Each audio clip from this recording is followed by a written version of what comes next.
You have to unmute, Madam Mayor. Sorry. Are we waiting for Cliff? Yes, we're having technical difficulties. Okay.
Apologies, we are having technical difficulties still.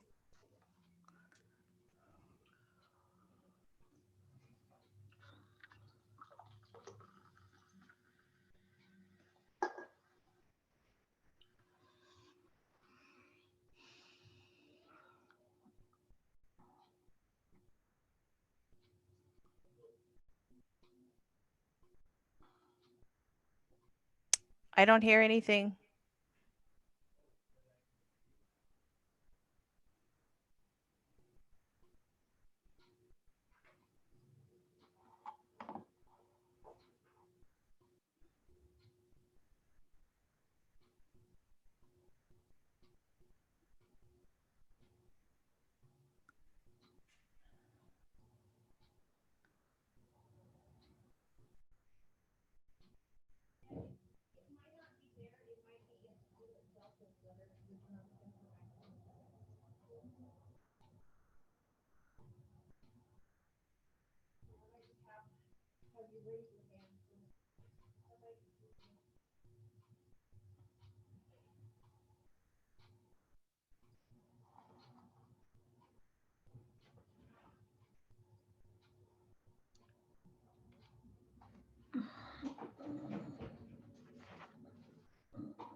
Are we good?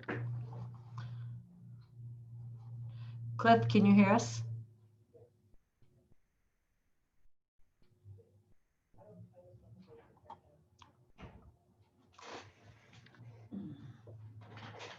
Okay, we are now called to order.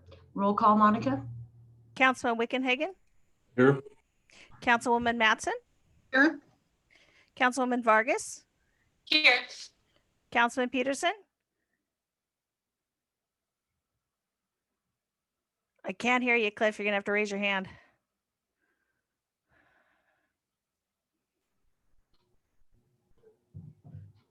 Councilman Bell? Here. Councilman Costello? Here. Councilman Carlson? Here. Thank you. Please stand for a pledge of allegiance and remain standing for prayer.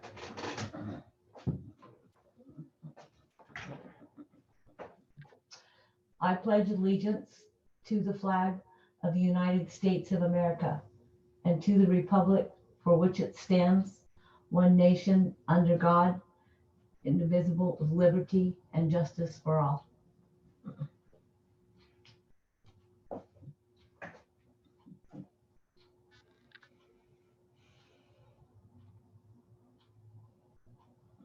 We pray. Lord God, you have asked us to pray for all who are in authority, We thank you for the gift of government in the world and especially in this country. We pray that you would give us and to our fellow citizens an esteem for the officers and magistrates of our government as commissioned by you. Instill in us that respect and honor which is due to them. Endow them with wisdom for their duties and give them a spirit of sacrifice for the common welfare, with mercy and justice, with uprightness and kindness. Correct, we pray, the evils of selfishness, greed, vain desire for honor, or abuse of power in the governments of this country and in the world. Grant that the great purpose of government might prevail, namely to safeguard peace and prosperity, to the end that we might live uprightly in your sight and have the opportunity to witness to your kingdom. These petitions we direct to you because in Jesus we know you as our Father who art in heaven. Amen. Amen. Thank you, Pastor Mark.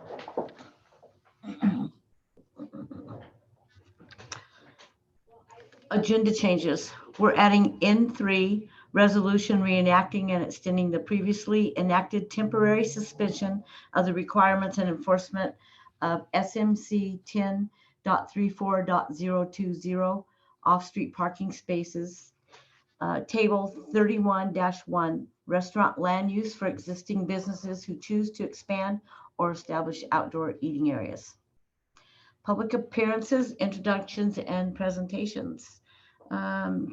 Katrina from the Downtown Association. Good evening, Council and Mayor. Thanks for an opportunity just to say hello and just to let everyone know that although we can't have the Christmas parade this year, the lighted trucks are working on a route to take their lighted trucks through neighborhoods in Selah. So watch the SDA and community Facebook pages and this SDA newsletter for those routes. We're going to get them mapped out for everyone with approximate times, and they're nailing down the days, but they should be early to mid-December that you should see those trucks coming through the neighborhoods. Also, I hear the fire trucks will be making their way through the city again this year, so watch for that. I'd like to remind you guys that Small Business Saturday is coming up. And the STA wants to remind everyone that behind every small business is a family. So shopping small business provides holidays for not only your family, but for theirs as well. So watch social media for participating businesses and for the Small Business Saturday Amex swag that'll be out there. And then Police Chief Chrisman is working on meeting with all the business owners and managers in town to kind of get to know them and see how he can be involved, they can be involved. We'll start with retailers on November 19th. It'll be coffee shops on December 3rd, and then we're looking at setting up restaurants on December 10th. So I'll be reaching out to the business owners and sending follow-up emails as reminders. Were there any questions? Thanks, everyone. Have a good meeting. Thank you, Katrina. Getting to know our business, we have none. Communications. Rob? Thank you, Madam Mayor. We are presently conducting the regular meeting portion of today's session. State law does not require a non-charter code city, such as the city of Selah, to allot time for public comment during the regular meeting between the mayor and city council. Historically, the city has chosen to allot time for public comment during its regular meetings, subject to a maximum of 2 minutes per commenter and common sense standards of decorum. Recently, those standards of decorum have been increasingly infringed. Those wishing to offer public comments during a regular meeting must comply with the following process and standards. Each commenter must state his or her full name and whether he or she is a registered voter residing within the city limits of Selah. And this particular standard will be enforced beginning with the regular meeting scheduled to occur on October 13th, 2020, which of course is a couple meetings ago. Each commenter is limited to one comment and a maximum duration of 2 minutes per comment per regular meeting. A maximum of 30 minutes per regular meeting will be allotted for all public comments. Comments must be constructive and respectful. No profanity, insults, defamation, or direct or implied personal attacks will be allowed. Criticism of city policy is allowed, but personal criticism of any individual is not allowed. The public comment process is not a question and answer process. Also, each commenter should speak directly for himself or herself rather than purporting to speak on behalf of others, repeating verbatim or nearly verbatim what another commenter has said, or repeating what a written document says. In-person comments will be heard from the podium in the order offered by commenters, and during the COVID shutdown, written comments will be read aloud in the order received by city staff, and telephonic comments may also be heard. The mayor may cut off any in-person or telephonic comment that he or she deems inappropriate, and city staff at the direction of the mayor may disallow or modify any written comment that is deemed inappropriate. These standards are subject to revision. Those who infringe the applicable standards may be barred from offering public comments during future regular meetings. Public comment during regular meetings is not the exclusive method to communicate with the mayor or the city council on any topic. People may send emails or letters, leave voicemails, or request in-person meetings to or with the mayor or any member or members of the city council. The mayor and each member of the city council has personal discretion over how and when he or she might respond to emails, letters, voicemails, and requests for in-person meetings. Thank you, Rob. Monica?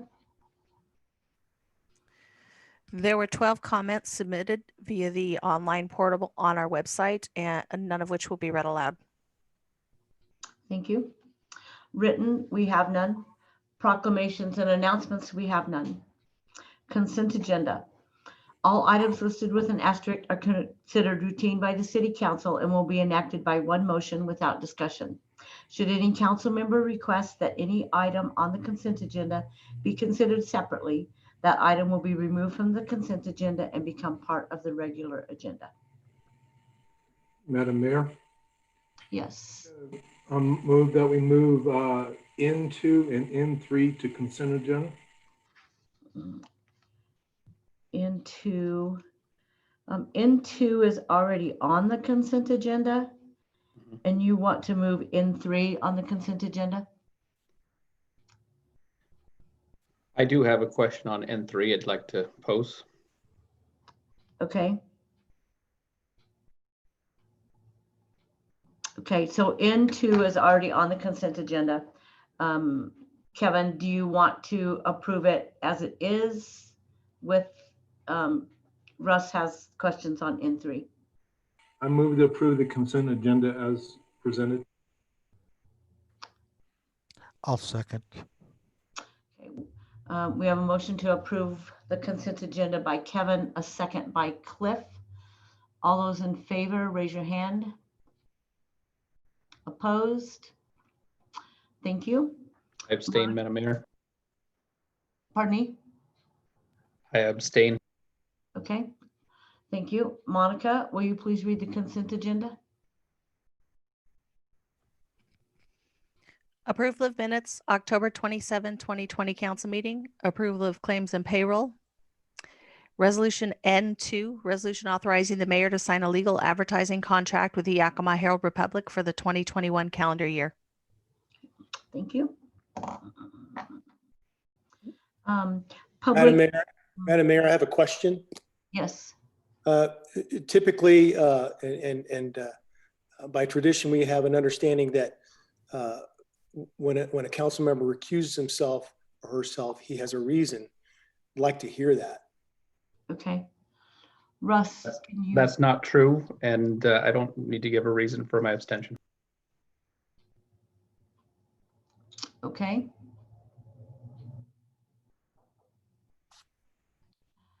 Okay.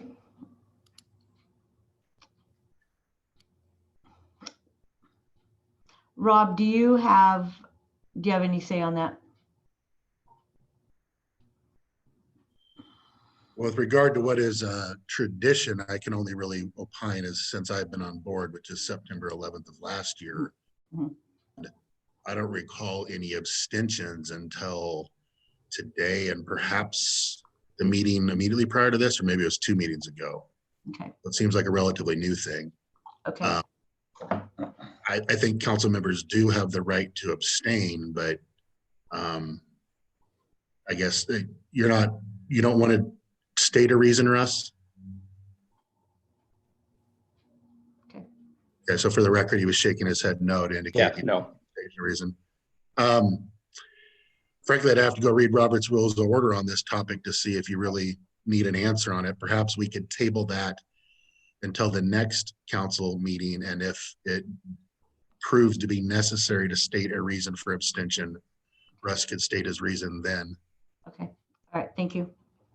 Madam Mayor, I could tell you that there have been numerous abstentions prior to Mr. Case's arrival about different topics, and none of which have had a reason or justified, just simply abstained. Okay, all right, thank you. Back to where we're at here. Okay, so it's Monica. Are you there? We've already moved past the consent agenda, Madam Mayor. You're on to Okay. public hearings. All right. Monica, did you recite the consent agenda as approved? Yes, I did. Okay, that's what I was questioning. Okay, so we have a public hearing / meeting with Mr. Peters. Thank you, Madam Mayor, members of the council. This is actually a public meeting. It falls under the public hearing portion of our council agenda. It is to consider the final plat of Eagle Ridge Phase 3A, which consists of 3 lots of Eagle Ridge Phase 3. So they're breaking up the preliminary plat of Phase 3 into 2 separate phases. Phase 3A, which consists of 3 lots of record that are being approved tonight, should you approve that resolution. And then the remaining lots in Phase 3 will become 3B and will be approved at such time as the developer completes the improvements for that portion of the plat. The City Council conducted the required closed record public hearing for this plat on April 28th, 2015, and approved the preliminary plat in the manner recommended by the hearing examiner with 22 conditions of approval as set forth in Council Resolution number 2467. The City Planning Department and Public Works Department has reviewed the plat, has reviewed all of the conditions of the plat and the improvements put in place with regard to that preliminary long plat decision, and for those 3 lots of record that we are approving tonight or considering tonight, and found that they have been installed per those conditions and that the plat is ripe for completion. And the Public Works Director has signed the plat in affirmation of that fact. Staff recommends that council ask any questions of the plat and then approve the final plat of Eagle Ridge Phase 3 as directed further in the council's agenda under the resolution. Okay, thank you, Jeff. Russ, you have a question? Yeah, I just wanted to know, Jeff, over 6-year period, does the hearing examiner's recommendations change any? What's our legal, maybe this is a better question for Rob, but what's our legal requirements? Well, once the plat was approved, preliminarily approved by the council back in that date of April 28th, 2015, that vests the developer and the development with those conditions that the hearing examiner and ultimately the council put in place at that time. That's part of the reason why we're actually holding a public meeting and not a public hearing. A state law says that provided the developer completes all the conditions of approval in that council approval, that the council has the right to know and to hear from the different departments that they are being completed in a requirements.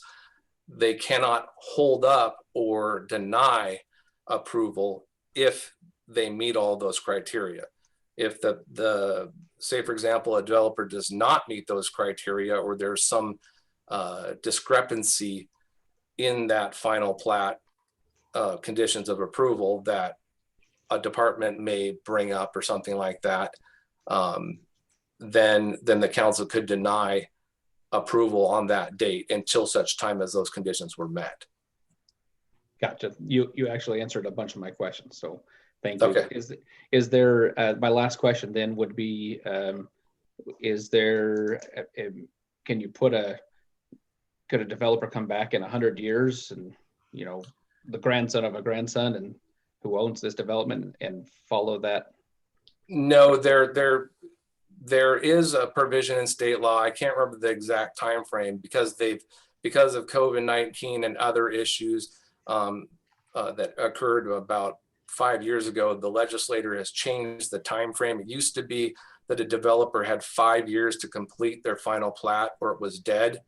But there's a bunch of little mitigating circumstances that the legislator put in play whereas they have 5 years from the date that they completed their last phase. So in actuality, Mr. Torkelson, with regard to this development, he has made his timeframes every single time that a phase has been approved or finalized within that time period. And then I think it was 2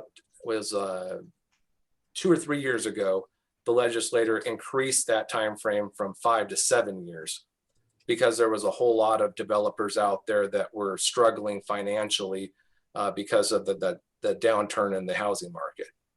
And they didn't want all these plats to go belly up and have unfinished roads and stuff. Yeah, that answers all my questions. Thanks. You're welcome. Any other questions? Suzanne? I see in here reference the resolution 2467, but I don't see any of the information about it in our packet. Can you give me a sense of what kind of things those conditions were or what was set forth in that resolution? That resolution basically dictates what the conditions of preliminary plat approval that were needed to be met. In this case, because the 3 lots that he's approving are off of, I believe it's, let me look here really again, off of Harris Avenue and Southern Avenue. Those are the areas the plat required that sewer and water be extended to those 3 lots, as well as curb, gutter, and sidewalk. And so the developer has complied with those conditions and installed that curb, gutter, and sidewalk. And then as he completes and extends the curb, gutter, sidewalk, and sewer and water lines to further into phase 3, or in this case now 3B, then we will come back to you with another final plat approval that will complete the phase, excuse me, if I can talk today, the plat of Eagle Ridge. Thank you. Does that answer your question? It does. Thank you. Welcome. Jackie? Thank you. Just wanted to verify, Jeff, that all the 22 conditions set forth have been met? They have. Okay. We actually get a written letter from PLSA Engineering in this case, indicating that they've completed and all of the sidewalk has been inspected, sewer lines and water lines have been installed, and then with regard to other conditions of approval, we'll send out usually Ty Jones or Bruce to go and inspect any other improvements that are necessary that we need to look at, as well as I do a drive-by of the site and look through all of the plat conditions and compare them, as well as to the title report.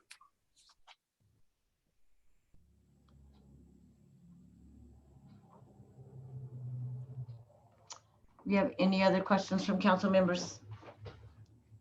All right, thank you, Jeff. You're welcome. Under general business, new business, Ms. Mattson. Thank you.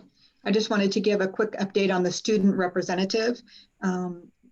There will be a 3-person committee. That'll be myself, Kevin Wickenhagen. And then as soon as the school gets back in session at the high school, then we'll be talking with the administrators to get the one last person for the committee. And then we can move forward with talking about what we want that student representative,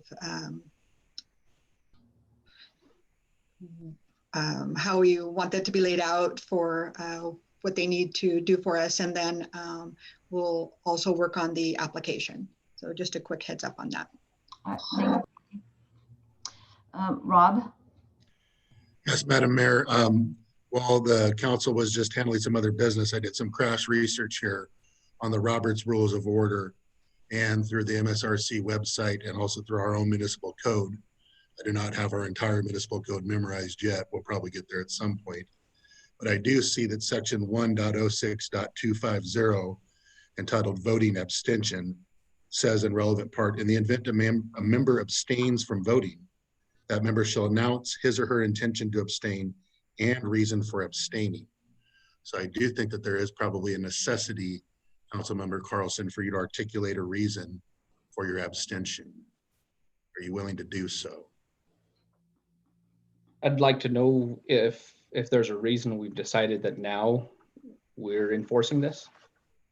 Well, that's where, again, you draw upon some of my ignorance that I have only been with you guys for a little over a year here. If you're going to make an argument that this portion of the code has never been enforced such that you don't think you can be enforced ever again in the future, that'd be something for those of you that have been around for longer than I have would address. I don't know that, for example, council members Carlson or Vargas seem to have shorter tenure here than I do. So those of you could have that discussion, but I'm just quoting to you what our code literally says on this issue. You're entitled to abstain. Your abstention does not impact the quorum, which of course we have enough here for a quorum anyway, and that your vote is neither a yes nor a no if it's an abstention. But it does say, and reason for abstaining needs to be announced. Yeah, and did you mean, when you said Carlson, you meant Costello? Costello and Vargas have shorter time than you? Probably not the first time I've ever misspoke. Yes, thank you. Sure, thank you. Yeah, I'd be happy to acknowledge my reason. My reason is that I, for my business, applied for the CARES grant, and there was a piece of information in that about the CARES grant, and I've opted not to vote on that.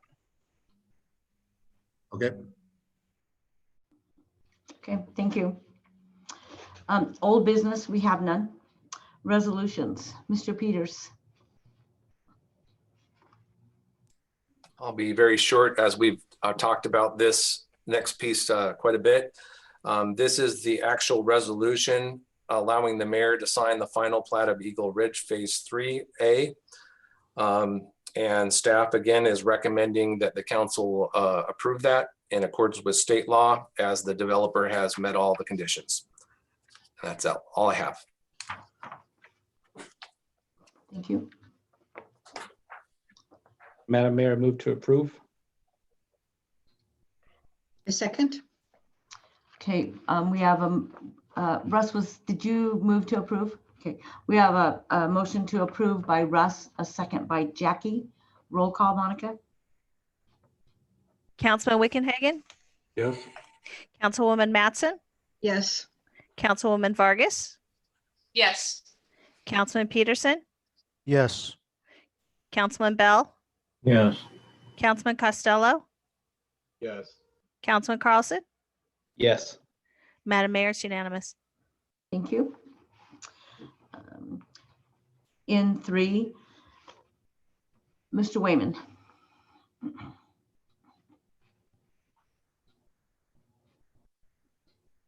Yes, this particular item here extends our previously enacted temporary suspension of the requirements and enforcement of off-street parking spaces for restaurant land use. So what we're doing essentially in a nutshell is extending it to February 28th of next year. We realize it's getting cold and they may not be using that space, but we're giving them the opportunity to do so.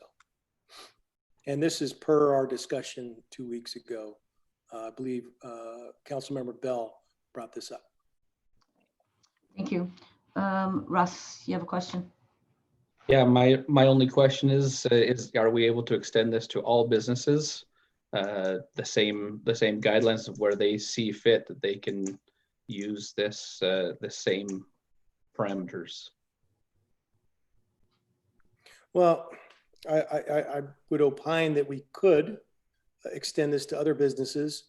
I suppose some retail may be able to use this, but I don't know if a practical extension of this would work for them. But certainly we could do that. I don't want to deny that we couldn't, but up to the will of the council. Thank you. Mr. Bell? Yes, the last time we passed the resolution during the discussion, we did move to extend it to any business, and I think it'd be appropriate to do that now. So with that modification, I would move to approve. Are you, Roger, just for clarification, are you moving to extend it also to any business that sees fit? That's a pretty open thing there when you say any business that sees fit. Okay. Because we have anything from auto parts to clothing. And I think Jeff, if he's still here, might have something to say about that, because we have different classifications for different businesses. And it might be helpful. Jeff, are you there? Can you help us out on this one? Yes, Don, I'm here. I was just kind of looking as you were kind of hitting on some of the points that I was probably going to make anyways, but looking at the resolution, certainly I don't think it would need to apply to all of the different businesses. The part of the issue is that some of our businesses don't have parking stalls that aren't in the public right of way. So it's only going to apply to a small amount of retail businesses, and we would have to give them grant additional provisions for them to basically get a right of way use permit to put their wares in public right of way space, which causes other problems for ADA accessibility and other things. I guess if the council's will is to do that, we can certainly do that for those other businesses, near the grocery store and that shopping center or other places that have parking. But it would require a rewriting of this entire resolution, because throughout this resolution, it was specifically written for the restaurant businesses because of the fact that the health district was ratcheting down the requirements pretty tightly. Madam Mayor, if I could suggest that you allow myself and the community development director to look through this, at which businesses this would be effectively helpful for, and bring it back to the council during our next meeting, and with a new resolution that might allow them to expand either out into public right of way or use their existing space that they have, their footprint on their property. Okay, Roger? And I will say that during the last discussion period on this, we agreed that there'd be very few businesses that could take advantage of this, but that we opened it to any business that could utilize it legitimately for their business. So I don't see why we need I don't either. to change anything other than what we did last time on an extension of the date. But council members, Jeff Peters again, I was watching that meeting and didn't have a mic present until the report part where I did speak about this, and I don't recall us actually specifically honing in on all businesses. I believe that what the final recommendation was is that we were going to go and we were going to revise the date on this particular resolution and move it back. And I had made the indication that that supported Mr. Wayman, and that we needed to go and bring this back to you with just a date change to accommodate the restaurants, is because those were the restaurants that we originally were trying to seek to help and protect. And I think if we even go back to when this resolution was first put together back in the spring, we had actually looked at some of the commercial businesses and found that they wouldn't be benefited by this. But you're the council and you can do whatever you wish. But it would require us to go and rewrite this resolution.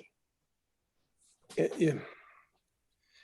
Once again, I recommend that we go back and study how this will benefit and who it would benefit, and come back with a supplemental resolution that might apply to other businesses. And don't let it cloud up this particular resolution, and allow us to study this a little further and come up with a more refined recommendation.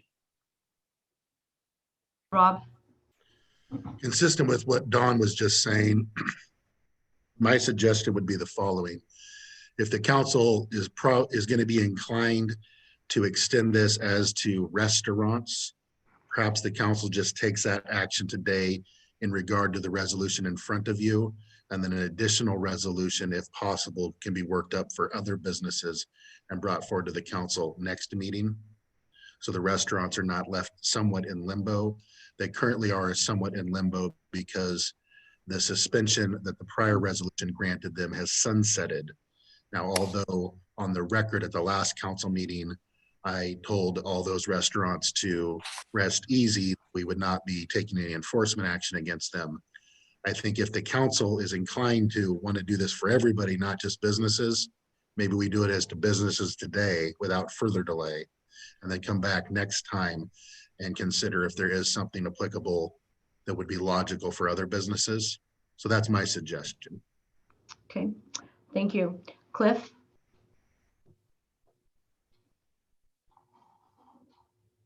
My recollection of the discussion when we initially passed this resolution was that sort of where we're at now is that let's do it for the restaurants that we have ready for us to go now, and that other businesses could come to the city and coordinate with staff any similar variances. Have there been any other businesses that have made any indication of any desire? To answer your question, at the city administrator level, I have not received any inquiries as to whether they can expand, any business can expand beyond their storefront besides restaurants. I can't speak for Jeff, but I'll just answer, Don, that I would just echo what you said. I have not had any outreach either. And even when we were going through the SDA process for the coronavirus money, I didn't hear any outreach from other businesses besides the restaurants and bars that requested this. The only one that I know that, or actually two businesses that I know that took advantage of this or this resolution, excuse me, was the one of our drinking establishments on Natchez, and who had an outdoor seating area for a very short amount of time. And then there was the Hispanic Mexican restaurant there in Frankie Lee's establishment. But those are the only two that I know. Oh, well, and Magic's Pizzas took advantage of it as well, I think. tailgaters also. Oh, right, tailgaters, sorry. But I don't think there's any that I know of that are currently having people outside. Most of them have packed up all of their outside seating areas. Okay, council, what is your desire here? Roger? My intent in bringing this up at the last council meeting was that we need to be business friendly in every way we can. And I don't think anyone's arguing against that. I'm just saying that was the discussion we had before, and that we realized that there would probably not be any other businesses that would desire to do this because it wouldn't be beneficial to them. But it's another method of just feel good about how the city treats businesses. And that was my intent all along. I can go either way to follow Rob's suggestion of passing it as it's written and come back with something else. But I think it's the something else next time is another resolution brings no further business into it anyway. Again, we lose the opportunity to wear the white hat, in my view. Okay, Russ? I frankly, with the cold, I don't think that there's gonna be a lot of businesses using it regardless. And I think it's important to pass this. I just think the reason I bring up other businesses who, of course, we wouldn't allow them to put it in the city right away or use up handicap accessible areas. But I think the important part is that we can't know the needs of every single business. It's impossible. And so by opening up where appropriate, they can allow them to make that call if it's beneficial. I also agree with Roger to not delay it, and I think we should move forward with it anyway. But I think we need to be careful about deciding that we know what every business, how they can and can't use any opportunity to add more business. Okay. Okay, so do we have a motion to approve by anybody? Roger, did you? Roger made a motion. Okay, so we have a motion to approve this resolution. Do we have a second? Madam Mayor, Roger's motion was to approve it with the addition of any businesses, as I recall. That's correct. Okay, so we have a motion to approve with adding any businesses. I will modify my motion to be as written and look for another resolution to be at our next meeting, extending it to other businesses. Okay. And before you take that second, Sherry, I'd like to offer for Roger or any other council member that wants to come in and sit down with me and talk about their ideas with how we could or should expand this. Be glad to hear from you as we draft up our next attempt at this. Okay, so we have a motion to approve. I'll second that. As it's written by Roger. We have a second by Russ. Roll call, Monica.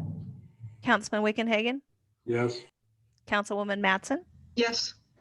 Councilwoman Vargas, Yes. Councilman Peterson, Yes. Councilman Bell, Yes. Councilman Costello, Yes. Councilman Carlson, Yes. unanimous. Thank you. Ordinances, Mr. Peters. Thank you, Madam Mayor. This is an ordinance repealing Title 911070 relating to the city's monthly industrial sewer availability fee. The background on this particular item is that the city of Selah adopted a monthly industrial sewer availability fee in 1991, which required industrial sewer users to pay for reserve sewer capacity within the city's wastewater treatment plant. This fee was established so that capacity would be reserved and available within the wastewater treatment plant so the industrial users could discharge to the city's plant if their treatment capacity was exceeded. During the development and adoption of the city's 2018 general sewer plan that the city adopted in November 2018, the city of Selah found that due to the continued development of the city, that there was no longer excess treatment capacity available in the city's treatment plant for industrial sewer users to reserve. Therefore, this ordinance eliminates the Selah Municipal Code section 911070 monthly industrial sewer availability fee from the city's municipal code and the associated availability fee itself. The physical impact to the city is $1,360 per month or $16,320 annually. And the funding source is Fund 415 Sewer. Staff is recommending that the City Council pass the attached ordinance repealing this municipal code. And I'll turn it over to Mr. Henney for any council questions, as he has been more involved in this item and can better answer your questions. Kevin, you have a question? Just for informational purposes, was this a mandatory fee on industry or a voluntary fee? It was required monthly. So it was shared by multiple companies then? Actually, no, this was enacted when Treetop Incorporated left the city's treatment facility and went on to build their own facility out on Harrison Road. And so they wanted to reserve the right to be able to get back into this, and which they are currently doing now. If you guys remember, we did an updated discharge permit for them, and we're able to handle them. But there's some limitations on what they can discharge gallonage and also waste strengths as well. Thank you. Roger?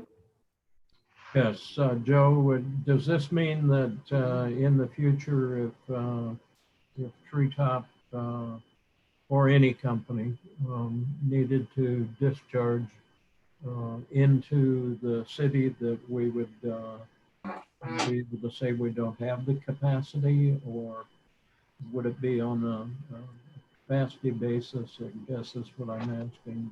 Can we handle it? We would review the applicant's request and just review it and go from there. And I got to correct myself. Graham, or no, Sunripe, they are also will be involved with this reduction as well. But they're currently in the system and are year round, so they are being served.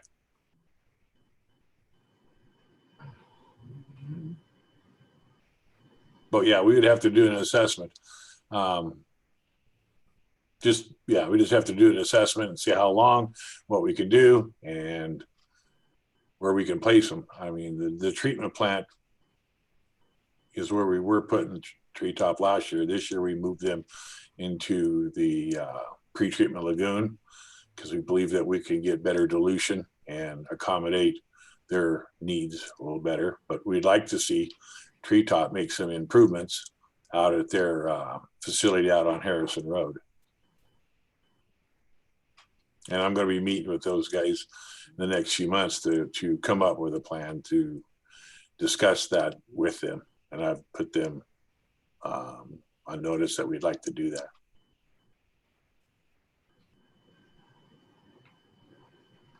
Did that answer your question, Roger? Yes, basically, I was just, curious though too in this whole process of why it's coming to us now to reduce revenue. Is that coming from customers, or is it basically that we just don't feel that it's a fair treatment of them when they're not utilizing it? Well, if I could, Madam Mayor, we had a contract that eclipsed several years ago with Treetop to reserve that space. Basically, it was a place marker to send effluent to our sewage treatment system, our plant. And sometimes they used it, sometimes they didn't. But at this juncture, we don't think it's wise to hold that place marker open for them when we're looking at our daily discharges all year round. So they had asked for some relief. Treetop did from this particular charge. They did rightly point out that our agreement had sunsetted.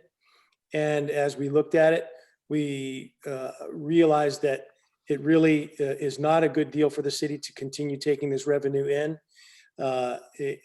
while holding it open for potential use.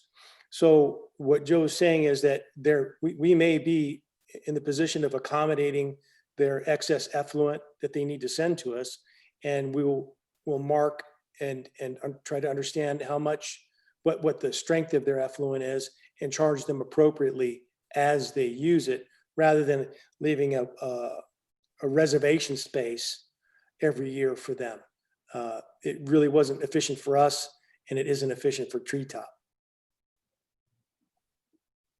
I guess I would add to that what Don just said as well, is when you look at our general sewer plan and you look at the loading capacities of the plant and how much growth and we can serve based upon the strengths of the different wastes that are coming in from residential and from our industrial users, what you'll find is that, just like Don is saying, that we don't have enough capacity to manage both. We don't have enough capacity to manage both all our residential growth and industrial reservation, for future use.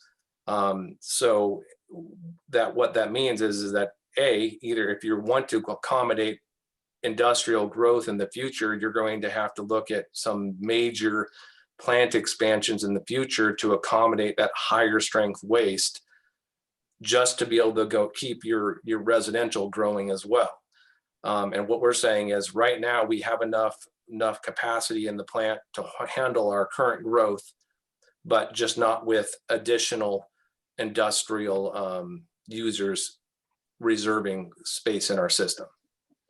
And if I could also add, Roger, from the get-go in our discussions and our continuing discussions with our partners at Treetop, and what I've been emphasizing with Joe and the whole team here is that there are industrial partners.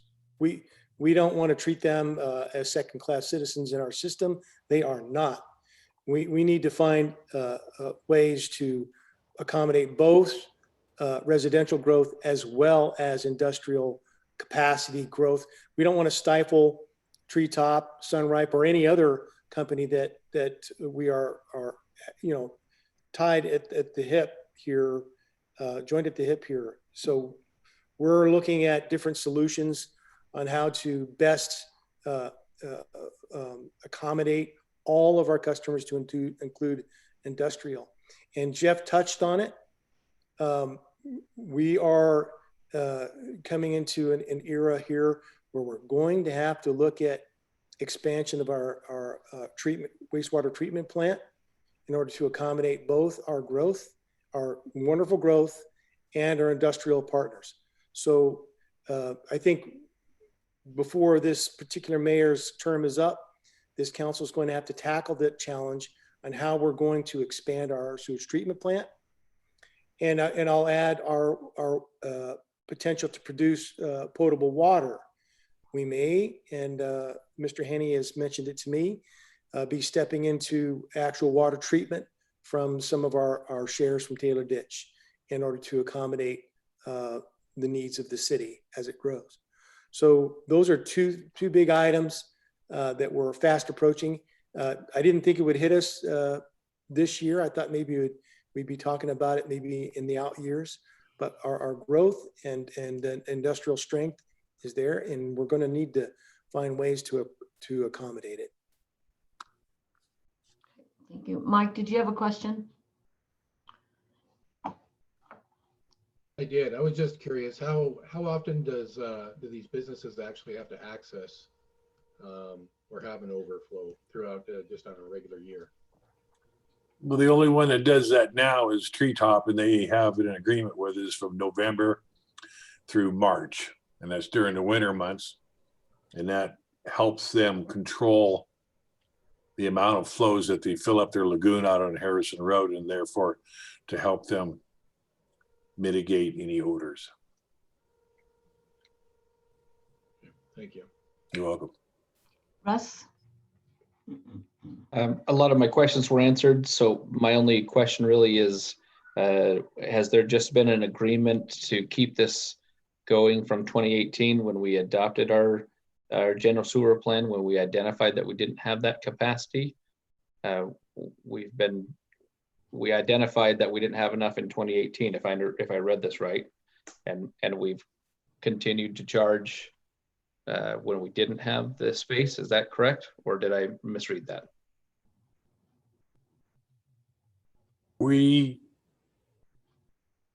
can't just say we don't have the capacity. We have capacity. Okay.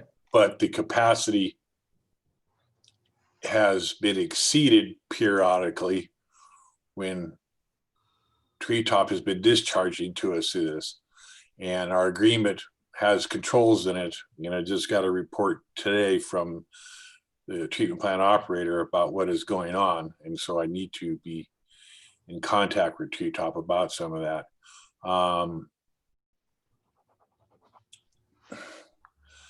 Like I say, the agreement was to keep them, or the city was going to agree to keep a set amount open. And I just don't think that it is wise for us to agree to keep a set amount open. I think that we will allow them to come into us, or allow our agreement that we did last year allows up to, well, allows 80,000 gallons, I think. I can't remember, 16 pounds or 1,600 pounds of BOD a day, or they can go up to 150,000 gallons a day, but with less BOD. So the flow numbers, we're only doing like 2.2 million gallons a day, and we have a 3.2 million gallon capacity. However, the biological oxygen demand, BODs, are the limiting factor. So if they reduce their BODs, we can take in more flow from them, up to the 150,000 gallons. So it's up to them to meet those discharge limits, however they want to do it. And if we find out that they can't control that, then we will have to ask them to go back out to their lagoon on Harrison Road. So that's all we're saying, is that I don't think it's in the city's best interest, and they've asked to get out of it, or asked to have their fees reduced. So our best way to do it is to eliminate this section of the code. So if I understand that right, it's just we're just removing this big old contract and allowing a year-to-year discussion and help them on an as-needed basis, instead of this long-term contract that ties up our treatment facility. Yes, and they still have they're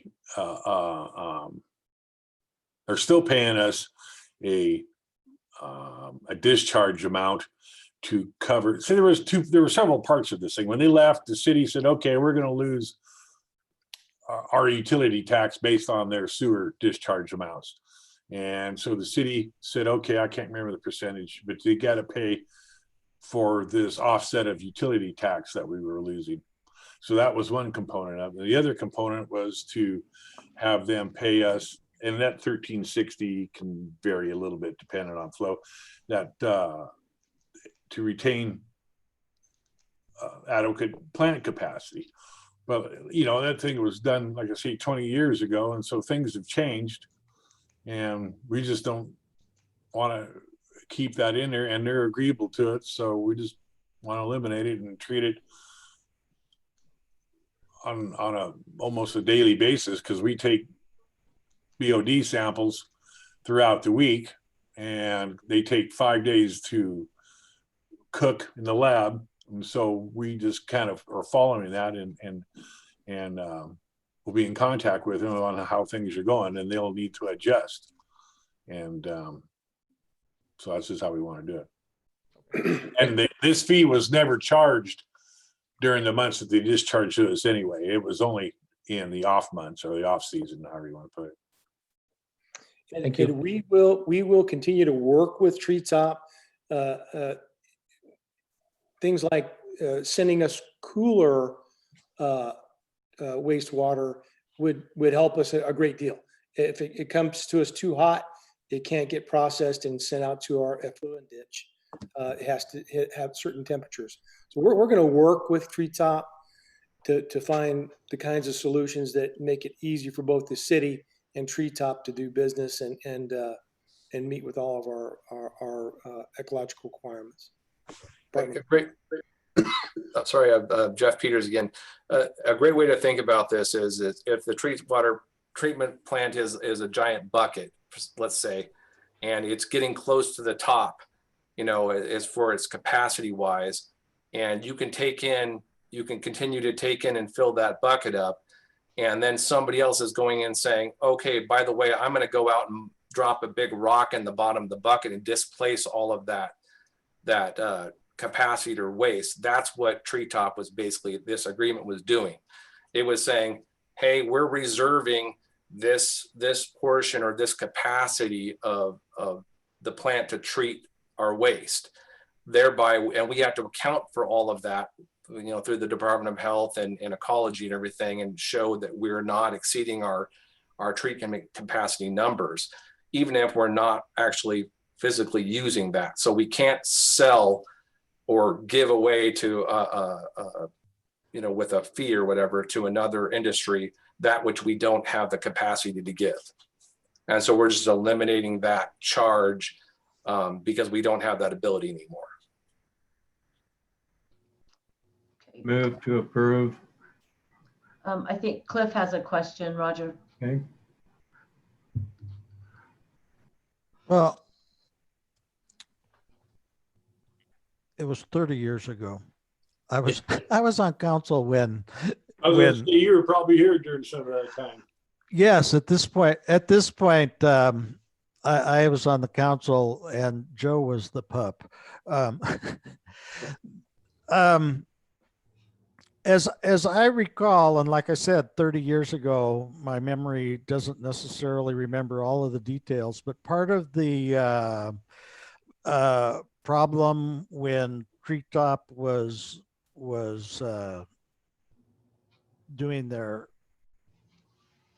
leaving the city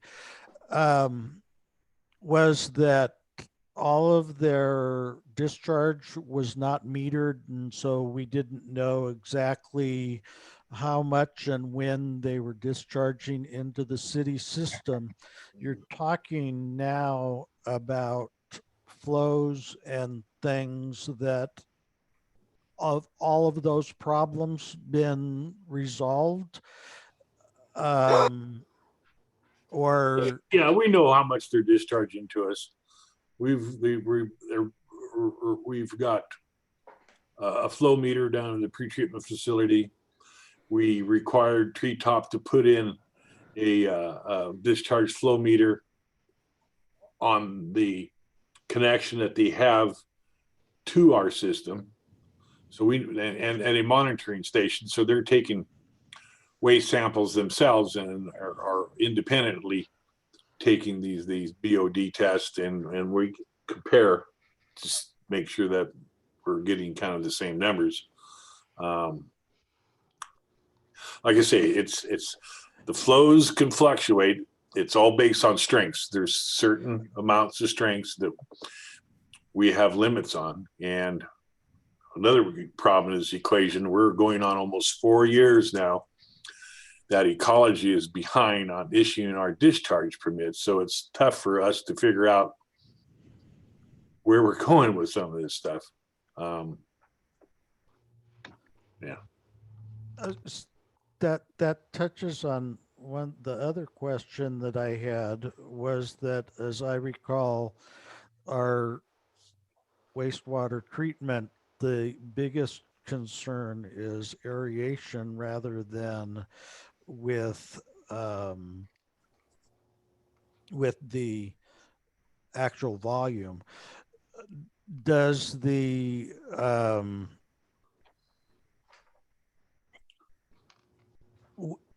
with them,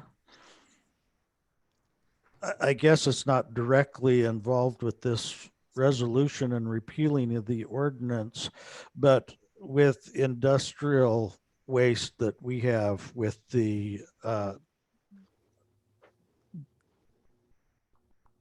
does this affect our aeration needs and capacity, I guess is the word I'm looking for? Well, the amount of BODs coming in can require longer treatment times. It can require more aeration. It affects all that. It's like I say, if you brought in this clear water, you just sail right through. But we don't have just clear water. We've got different solids and whatnot, and so yeah, all that affects the way we process, and so that's, like I say, it just depends on their waste and their strengths. And the fruit industry that we have has higher BOD than, say, residential.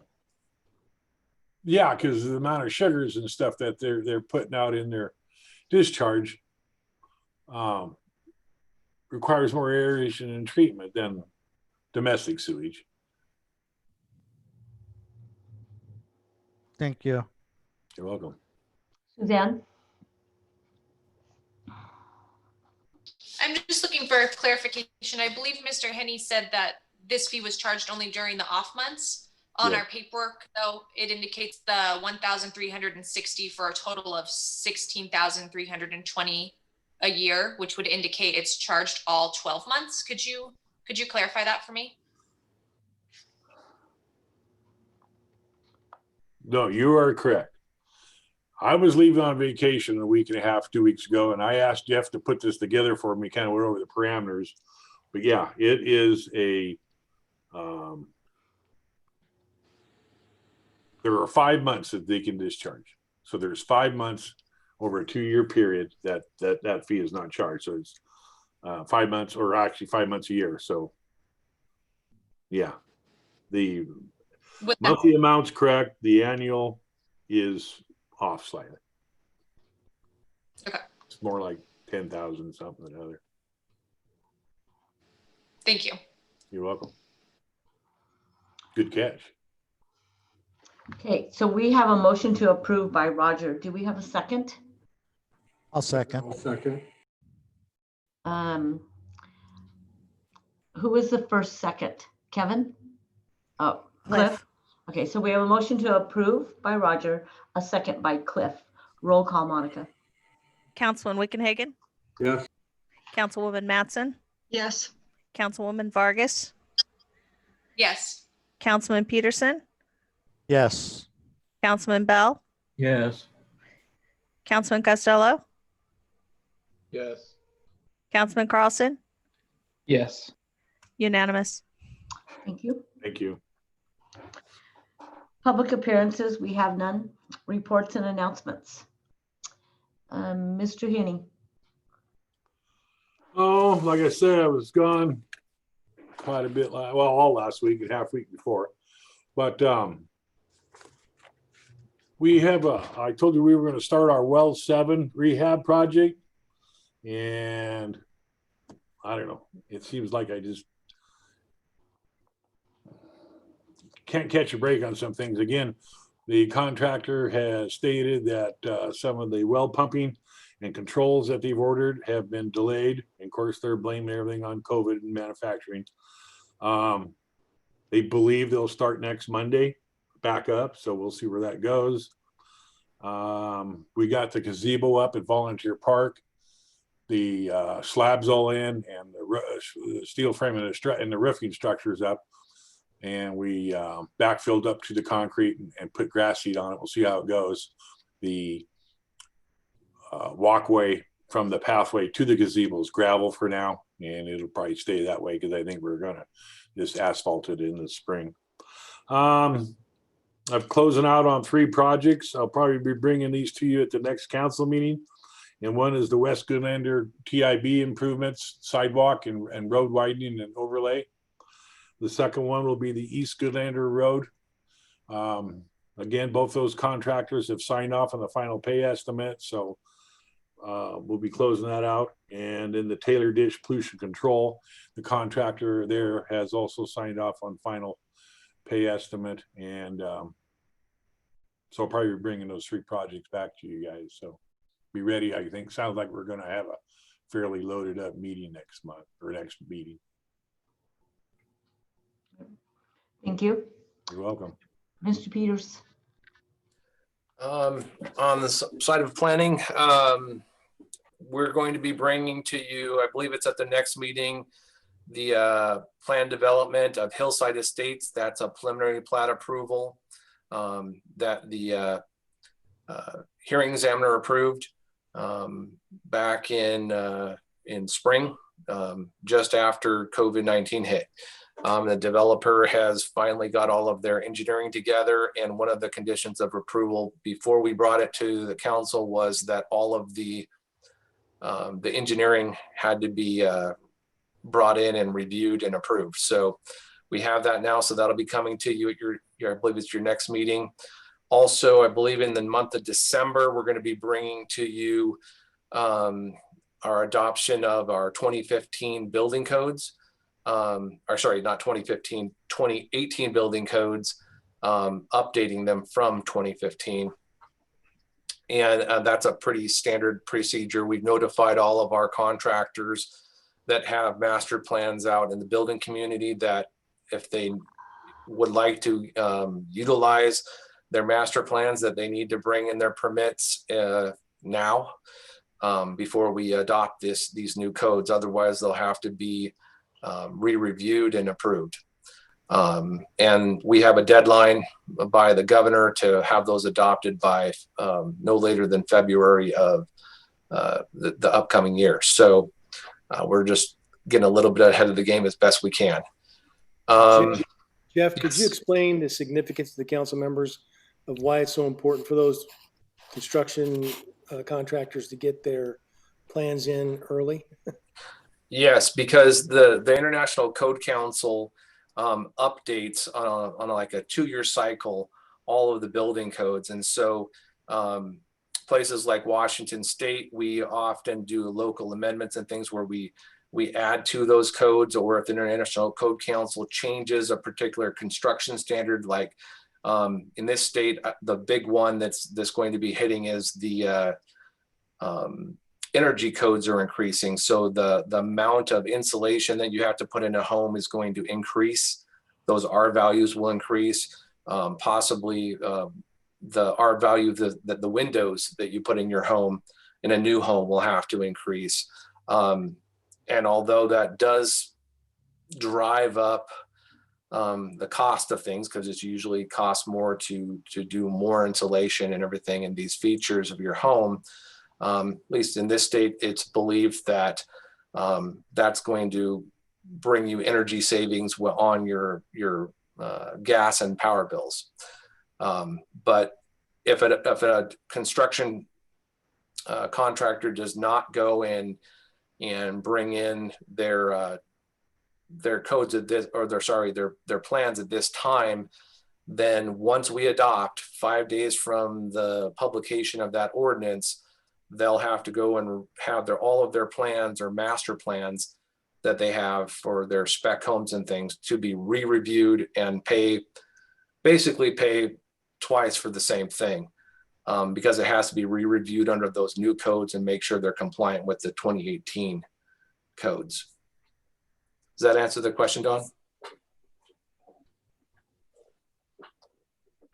Yes. Other than that, I do have a couple other items that might be popping up on there. We're still working with our shorelines management contractors, and that is probably going to get pushed into sometime in the first meeting in January.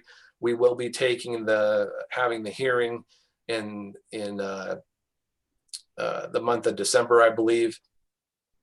But other than that, we'll just be going to be wrapping up everything in the planning and building department. We are still working on the sub-area plan revisions to get those into our comp plan.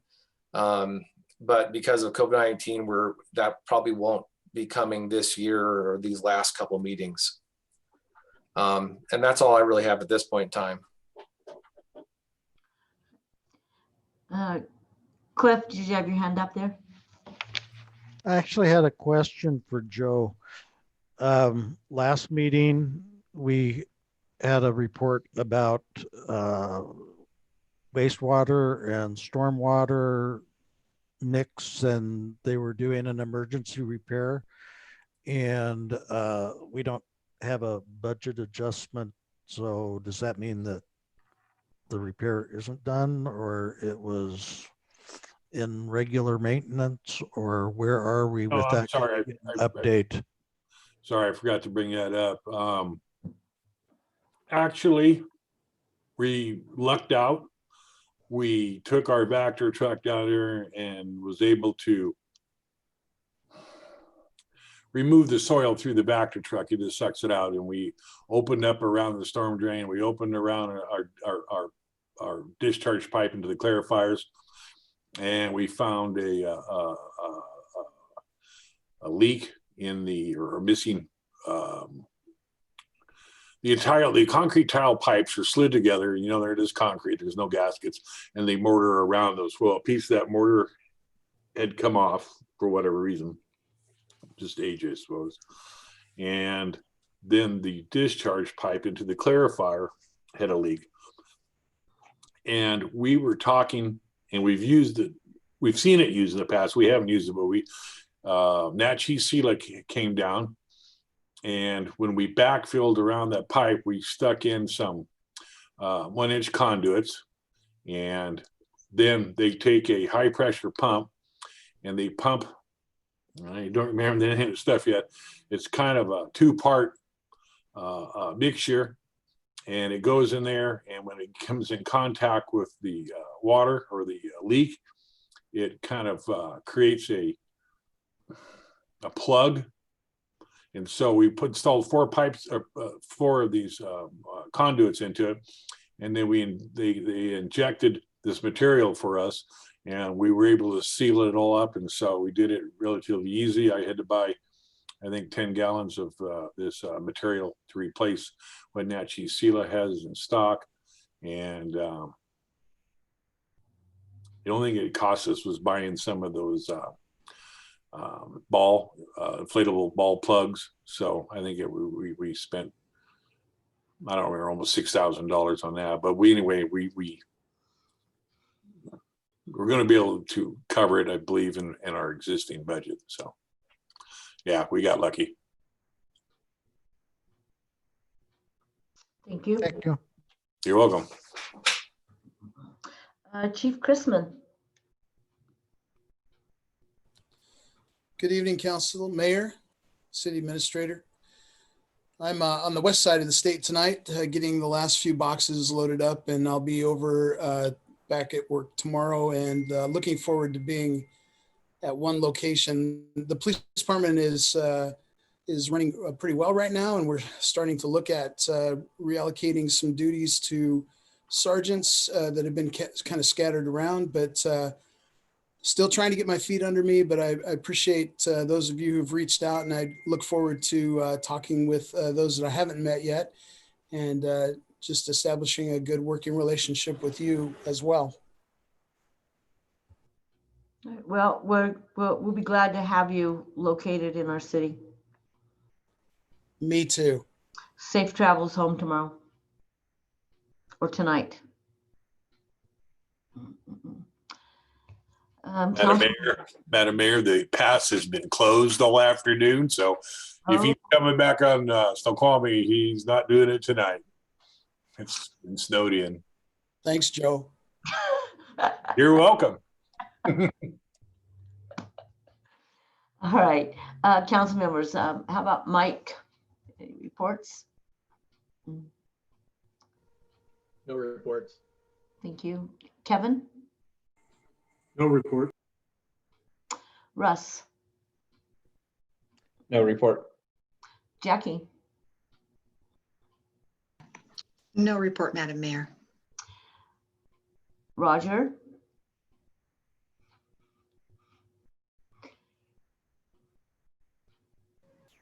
No report. Suzanne?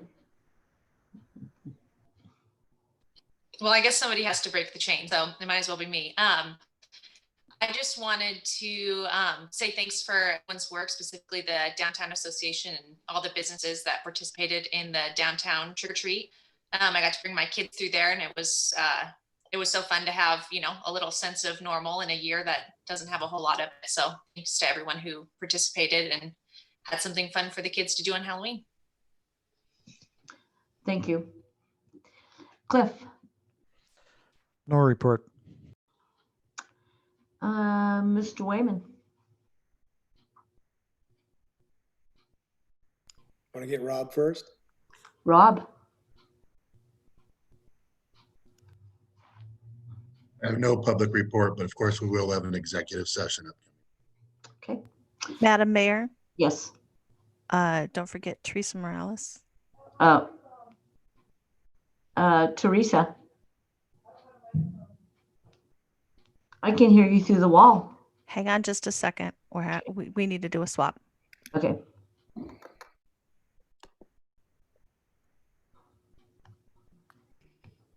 Can you guys hear me okay? Yes. I just wanted to let everybody know that I'll be sending out the budget Zoom meeting invites tomorrow. It is a reoccurring invite, so you'll use the same link for all 3 days, which will be the 18th, 19th, and 20th, and the meetings will start at 1:30. They, of course, are open to the public, and that link will be on the city calendar. But you all should be looking for those invites for the panelists in your email starting tomorrow, and then I, of course, will resend it the day of the meeting as well. And that's all I have. Thank you. Okay. Mr. Wayman? Yes, ma'am. Mark it on your calendar, November 18th, 19th, and 20th. Those are the days we'll be going over our budget. You'll be getting several presentations from myself and the rest of the staff on the budget that hopefully, has anybody not picked it up yet? Everybody has it? Great. So we'll be able to answer your questions during that time frame. And certainly, I don't know who it was that had some sharp eyes. But we really appreciate if you see something now while you're reviewing it that's a gross error or a typo, please give us a call before budget. We appreciate that.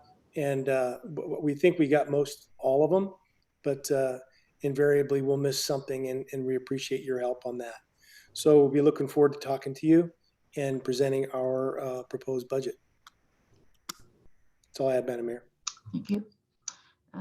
My report was reminding everybody about budgets. It seems to be the hot topic. So try and make those Zoom meetings if you can. We are now going to go into a 30-minute executive session. Litigation RCW 42.30.1101I. And we will be back when that is over. At We'll this take- time, we'll take 5-minute break, Madam Mayor, to allow attendees to leave. The meeting will be locked during the executive session, and then half an hour after that, it will be unlocked. So at 6:59, we'll put you in executive session. 30 minutes after that, we will come out. So we request now that all attendees please log off at this time. In 30 minutes time, you can log back in using the same link on the website. Thank you.